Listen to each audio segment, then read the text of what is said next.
So, hello students. Today we are going to discuss the entrepreneurial support system (ESS) जिसको हम कह सकते हैं. This is a part of EDM Entrepreneurship Development and Management. So we know कि कुछ ऐसा time था जब इंडिपेंडेंस हुआ हमारा कंट्री. तो उस टाइम हमारे ब्रिटिश राज ने पूरा ही इंडस्ट्री को तहस नहस कर दिया था. तो government wanted industries to kick start, एकदम से स्टार्ट हो जाएं, and then many of the schemes were launched, and at the same time many of the institutions were developed, established to help budding entrepreneurs. तो कोशिश की गई government की तरफ से कि बहुत ज़्यादा हेल्प की जाए, बहुत ज़्यादा कहीं ना कहीं जहाँ जहाँ एंटरप्रेन्योर राइज कर सकते हैं तो उनके लिए इंस्टीट्यूशंस एस्टेब्लिश किए गए और ऐसे ऐसे इंस्टीट्यूशन किए गए कि हर तरह की उनको मदद मिल सके. तो 3 level of the institutions were established: national level, state level and district level. एक 2 नंबर का क्वेश्चन आता है आपका कि नेशनल लेवल पे कौन कौन से इंस्टीट्यूट होते हैं, या कभी आ जाता है स्टेट लेवल पे. तो आप इसको भी थोड़ा याद कर सकते हैं इन ब्रॉड कैटेगरीज को. तो नेशनल लेवल के इंस्टीट्यूट्स अगर देखें तो they are all controlled under the DCMSME. DC is commissioner, MSME micro small medium enterprise. और इसके अंडर जो आते हैं वो सारे हमारे दे आर कमर्शियल बैंक्स जितने भी हैं, उनका एक ब्रांच होती है जो कि इंडस्ट्रीज को सपोर्ट करती है, एंटरप्राइजेस को. सिडबी, हम एक एक करके इनको पढ़ेंगे. सिडबी, नाबार्ड, NSIC, NRDC और भी हैं हमारे, लेकिन आज के लिए हम इतना ही डिस्कस करेंगे. स्टेट लेवल पे अगर देखें तो हमारे इंस्टीट्यूशंस आते हैं SFC, state financial corporation, SISI small industry service institute, KVIB Khadi Vikas industry board और सीडो. इस तरह के आते हैं, लेकिन ये तो आपके सिलेबस में है, state financial corporation and SISI. और डिस्ट्रिक्ट लेवल पे आपके जो सिलेबस में है एक ही यूज होता है, that is district industry centre, DIC. इसके साथ ही रूरल डेवलपमेंट के लिए भी एक डिस्ट्रिक्ट ऑफिस में होता है.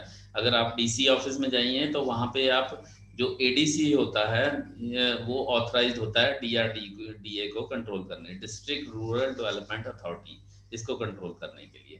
तो हम देखते हैं कि 3 लेवल हैं. नेशनल लेवल पे ज़्यादातर क्या पर्पस होता है वो भी हम डिस्कस करें. स्टेट लेवल पे क्या होता है और डिस्ट्रिक्ट लेवल पे. नॉर्मली एक एंटरप्रेन्योर जाता है डिस्ट्रिक्ट लेवल पे, अपने शहर के आसपास ही या डिस्ट्रिक्ट लेवल पे ही जा सकता है. So these are the most important DIC, लेकिन अभी हम डिस्कस नहीं करेंगे, हम हायरार्की में चलेंगे. सो सबसे पहले जो आ जाती है DCMSME. तो development commissioner MSME, development commissioner MSME, इसकी फुल फॉर्म याद कर लीजिए, ये भी एक नंबर में आ सकती है.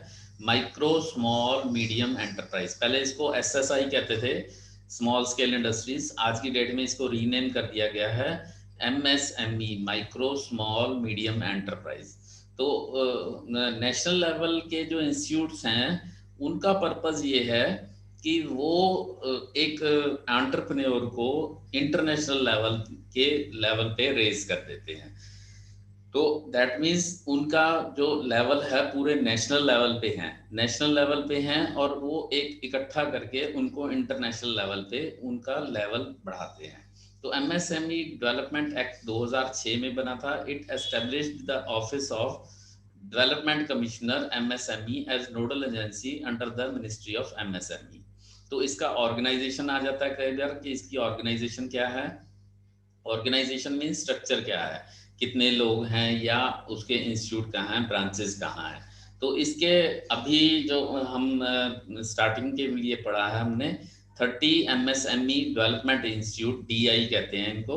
तो 4 and 7 टेस्टिंग सेंटर हैं, 4 testing centre and 7 testing station है, 2 ट्रेनिंग इंस्टीट्यूट्स हैं and training technology development centres भी हैं इसके. तो इसके फंक्शंस अगर देखें तो क्योंकि यही सबको नेशनल लेवल पे कंट्रोल कर रहा है, तो ऊपर से नीचे तक A to Z सबको यही कंट्रोल कर रहा है, डेवलपमेंट कमिश्नर. तो इसका फंक्शन क्या है, advisory to government in policies for MSME. अब एक बात मैं अभी स्टार्ट करने से पहले आपको याद दिला दूं कि कोई भी हम एजेंसीज जितनी भी या इंस्टीट्यूशन पढ़ रहे हैं, सबके फंक्शंस आपके दिमाग में मिक्स हो जाएंगे कि ये क्या कर रहा था, ये क्या कर रहा था, लेकिन एक फंक्शन ऐसा होगा जो दूसरे से अलग करेगा, तो वो आपको फंक्शन याद रखना है। तो मैंने इसका पहला फंक्शन बताया, advisory to government in policies for MSME. तो ये जो डेवलपमेंट कमिश्नर है, जितनी भी एमएसएमई की हर साल कोई पॉलिसी बनती है या कोई नई योजना बनती है, उसमें एडवाइजरी का काम करता है, गवर्नमेंट को एडवाइज करता है कि इन इंडस्ट्रीज को जी टैक्स में छूट दे दी जाए या इस जगह पे ये इंडस्ट्री सेटअप की जाए, लाइक दैट। कंसल्टेंसी देता है, ट्रेनिंग एंड टेक्नोलॉजी, जैसे मैंने बताया कि इनकी लेबोरेटरी भी है तो टेक्नोलॉजी सपोर्ट फैसिलिटी भी है। It gives liaisoning between centre and state government and financial institutes. जितने भी फाइनेंशियल इंस्टीट्यूट्स हैं जैसे कि बैंक वगैरह हैं जो लोन वगैरह देते हैं, तो हम आगे भी देखेंगे, तो सेंटर और स्टेट गवर्नमेंट की पॉलिसीज में लाइजनिंग करते हैं। ऐसा नहीं होता कि कॉन्ट्राडिक्ट कर रही हो। अगर सेंटर कह रहा है कि 5% पे हम लोन देंगे, तो स्टेट गवर्नमेंट कहे नहीं जी हम तो 12% पे देंगे, तो कुछ लाइजनिंग करती हैं, कहीं ना कहीं कोऑर्डिनेशन का काम करते हैं। स्किल डेवलपमेंट का काम करते हैं। क्लस्टर डेवलपमेंट, क्लस्टर क्या होता है, सेम टाइप ऑफ इंडस्ट्रीज। अब ये भी एक नंबर में क्वेश्चन आया हो, what is a cluster. Cluster same type of industry एक ही जियोग्राफिकल लोकेशन पे हो, तो वो क्या करती हैं कि उनका एक ही टाइप का डेवलपमेंट शुरू हो जाता है। फॉर एग्जांपल, अगर हम बुक्स की एक जगह मार्केट देखते हैं, तो उसके आसपास ही बुक्स की बाइंडिंग का, बुक्स की कोई ना कोई उसकी कवर चढ़ाने का, या इस तरह की इंडस्ट्रीज ऑटोमेटिकली डेवलप होनी शुरू हो जाती है। फिर यही जो है नेशनल अवार्ड्स का भी अरेंजमेंट करते हैं। National awards means best entrepreneur, budding entrepreneur, growing entrepreneur, इस तरह का कोई नेशनल अवार्ड भी ये देते हैं। टूल रूम्स हैं इनके पास, मैंने बताया आपको। लीगल अथॉरिटी भी है कि कोई अगर इनके पास बाउंडिंग लॉ बनाने का तरीका है तो यही लॉ बनाते हैं। Then second is NSIC. अब इसकी फुल फॉर्म भी आपको याद रखनी है, national small industries corporation. National small industry corporation, it was ISO 9000 company and it was established in 1955। इसका ऑफिस अगर आप देखें तो नेहरू प्लेस दिल्ली में है। It had aimed to grow the MSME और SSI to international level। International level पे लेके जाना SSI को, जो क्वालिटी वाली स्मॉल स्केल इंडस्ट्री है, उसको इंटरनेशनल लेवल पे जाना है। और इसमें इसको हेल्प कौन करते हैं, कुछ इंटरनेशनल पार्टनर हैं और ऑफिसेज भी हैं। इनके ऑफिसेज हैं south Korea, Taiwan, Germany, Italy and Egypt में, और भी हैं इनके। तो अभी के लिए मैंने यही बताया है। अब इसके फंक्शंस हैं, यहाँ पे मैंने 7 दिए हैं, आप इनको 7 की बजाय 70 भी बना सकते हैं। ग्लोबलाइजेशन, ग्लोबलाइजेशन मींस कि एक जो स्मॉल स्केल इंडस्ट्री है वो ग्लोबल लेवल पे कैसे एक्सपोर्ट करने के लिए उसको अलाउ करते हैं, एक्सपोर्ट में हेल्प करते हैं। IT solutions, handicrafts, UN, United Nations की कोई सप्लाईज हैं। यूनाइटेड नेशंस के आपको पता है कि बहुत सारी हेल्प्स होती हैं, जैसे कोई वार का सामान है या कहीं कोई नुकसान हो गया है, भूकंप आ गया है, तो वहाँ पे कोई सप्लाईज चाहिए, तो वो भी स्मॉल स्केल इंडस्ट्री वाले, ये एनएसआईसी ही हेल्प करती है कि स्मॉल स्केल इंडस्ट्री से बनवा के वहाँ यूएन तक पहुँचाना। ग्लोबल टेंडर कोई निकलता है उसमें भी ये आपकी हेल्प करते हैं। इंटरनेशनल ट्रेड फेयर, दिल्ली में आपको पता होगा ITTF होता है, तो वो भी एग्जीबिशंस भी यही तैयार करवाते हैं। मार्केटिंग, सप्लायर्स की रेटिंग करना, ब्रांड बिल्डिंग करना, गवर्नमेंट स्टोर परचेजेस। अब अगर आप देखिए कि चौक वगैरह जो हैं, चौक या डस्टर्स या कोई और कपड़ा खरीदे जाते हैं, झाड़ू वगैरह, तो उसमें भी ये NSIC वाले एक स्मॉल स्केल इंडस्ट्री को फिक्स कर लेते हैं कि ये जो कंपनियां हैं इनका एक स्टैंडर्ड का सामान है, इनसे ही खरीदा जाए। STP फुल फॉर्म याद करिए, software technology park. Software technology park raw material की असिस्टेंस देते हैं। अगर कोई स्मॉल स्केल इंडस्ट्री को रॉ मटेरियल बाहर से कहीं चाहिए, अब देखिए मैंने नेशनल लेवल का कहा है, तो ये नेशनल लेवल मींस कि बाहर से कुछ, इंटरनेशनल लेवल पे कुछ हेल्प चाहिए तो वहां से लेके देते हैं। इंफॉर्मेशन डेटाबेस, इन्होंने एक साइट बनाई हुई है www.nsic.india.com, तो इसके ऊपर आपको डेटाबेस मिल जाता है पूरे ही इंडस्ट्रीज का, स्मॉल स्केल इंडस्ट्रीज का डेटाबेस मिल जाता है। आप सिंगल पॉइंट रजिस्ट्रेशन भी कर सकते हैं, खुद भी कर सकते हैं अपना सब कुछ। इंक्यूबेशन सेंटर हम इसको अलग से भी पढ़ेंगे। इंक्यूबेशन क्या होता है?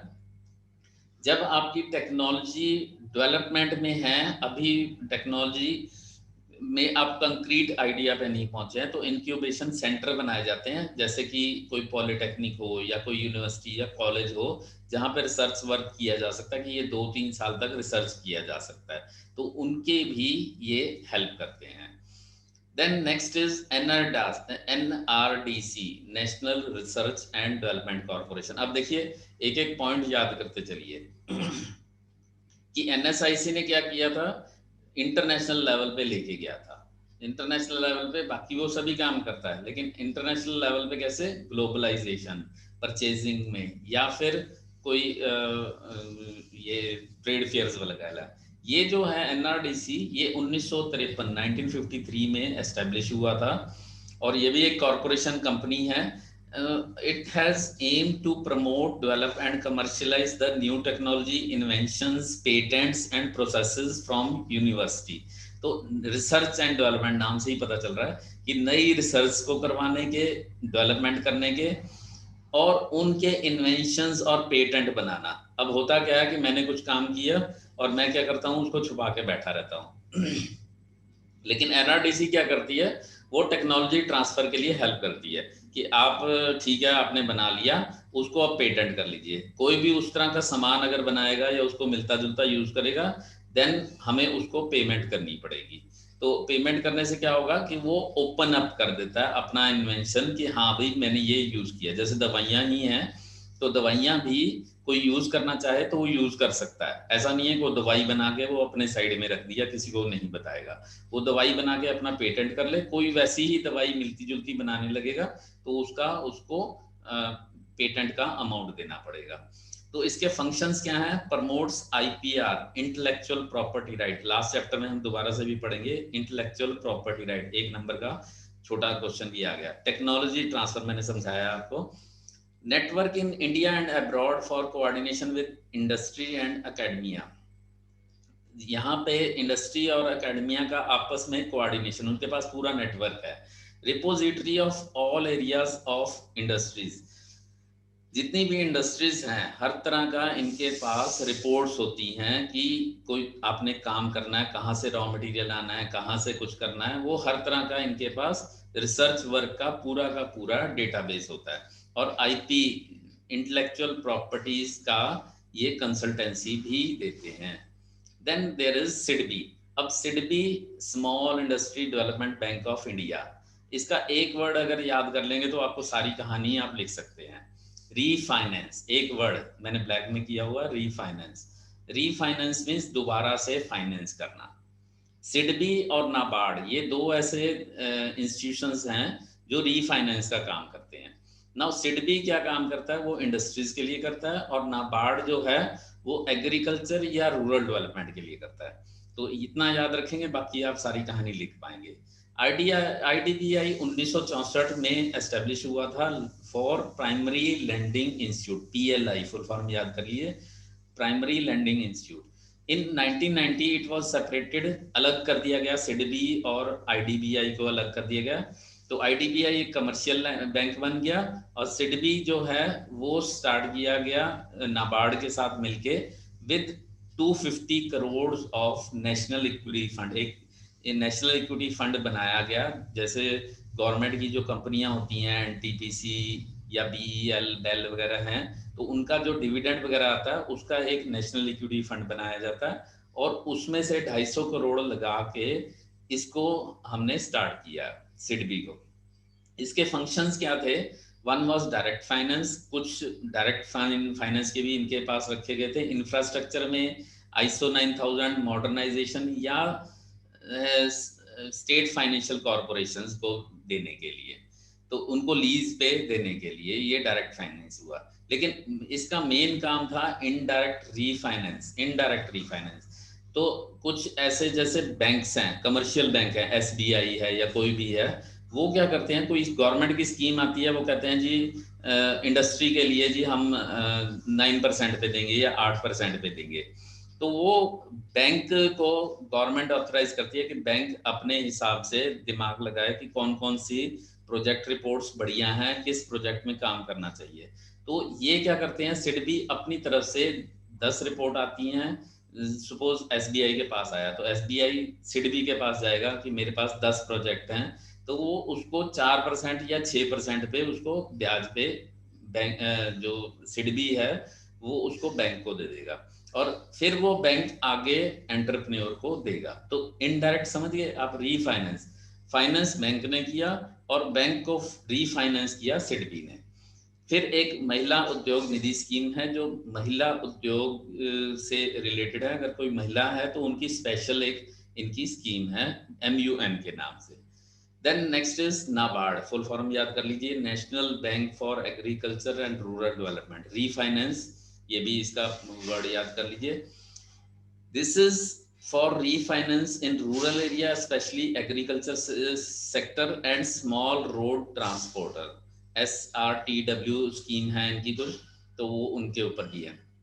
तो अब ये पैसा किनको देते हैं, ये देते हैं कमर्शियल बैंक्स को भी देते हैं, लेकिन रूरल में काम करने के लिए, एग्रीकल्चर को देने के लिए, या फिर रीजनल रूरल बैंक, आपको पता होगा रूरल बैंक है, स्टेट कोऑपरेटिव बैंक है, तो इनका पैसा कहाँ से आता है, इनका पैसा जो है वो नाबार्ड से आता है। जैसे कमर्शियल बैंक्स का मैंने बताया कि सिडबी से आता है, वैसे ही रूरल बैंक या कोऑपरेटिव बैंक्स का पैसा नाबार्ड से आता है। फिर कुछ और भी इनके बोरोवर्स हैं, जैसे KVIC, फुल फॉर्म याद करिए, खादी विकास इंडस्ट्रीज कॉरपोरेशन या इंडस्ट्रियल बोर्ड। तो ये KVIC या KVIB अलग अलग जगह पे होते हैं। Tribal development with an equity डेब्ट रेशियो ऑफ 3:1, 3:1 मीन्स कि अगर आपने 3 हिस्से पैसा लेना है तो एक हिस्सा आपके पास खुद होना चाहिए। रीपेमेंट पीरियड 3 से 10 साल है, और ये 5% एनम पे कॉटेज इंडस्ट्री, जो झुग्गी झोपड़ियों में कोई इंडस्ट्री बनी हुई है, या कलाकार हैं जैसे घड़े बनाने वाले, पावर लूम्स वगैरह के लिए या हैंडलूम्स वगैरह के लिए 5% एनम के ऊपर वो टाइम टू टाइम इसको रिवाइज भी करते रहते हैं, तो वो ब्याज देते हैं। Then there are commercial banks, commercial banks हमें पता ही है, SBI, bank of Baroda, PNB, इस तरह के हैं। मैं 2 बैंक्स को डिस्कस कर रहा हूँ। SBI being a largest public sector bank and PLI, primary landing institute. अब ये बैंकिंग तो है ही है, लेकिन इसके साथ साथ ये इंडस्ट्रीज को भी फाइनेंस करता है। तो इनको फाइनेंस कहाँ से मिलता है, इनको सिडबी से मिलता है। Has international branches and ATMs, इतने इसके हैं ATMs, मतलब नेशनल और इंटरनेशनल लेवल पे भी ATMs हैं। It has some scheme for SSI, जिसमें 25 लाख तक लिबरलाइज है, बहुत लिबरल है कि ज़्यादा उनको वो नहीं करना। PMRY, PM Pradhan Mantri Rozgar Yojana, up to 5 crore, only 20% margin money is required, 5 crore तक। इसका मतलब क्या है कि 20% आपके पास अपने पास होना है, 80% बैंक आपको फाइनेंस करेगा। प्रोफेशनल्स के लिए अप टू 5 लाख कोई मार्जिन मनी नहीं रखनी है, 5 लाख वो सीधा ही फाइनेंस कर सकते हैं। देन ICI बैंक, ये सारी स्कीम्स ICI बैंक में भी हैं, लेकिन इसकी एक खासियत है, it provides loan in foreign currency. अगर ICI बैंक या प्राइवेट बैंक के बारे में आता है तो आप सब सारी स्कीम्स इनके पास भी हैं, लेकिन ये loan in foreign currency for purchase of foreign raw material और मशीनरी ये प्रोवाइड करता है ICI बैंक, ये इसकी खासियत है। सो नाबार्ड हम पढ़ चुके हैं। That is all for today. Thank you very much.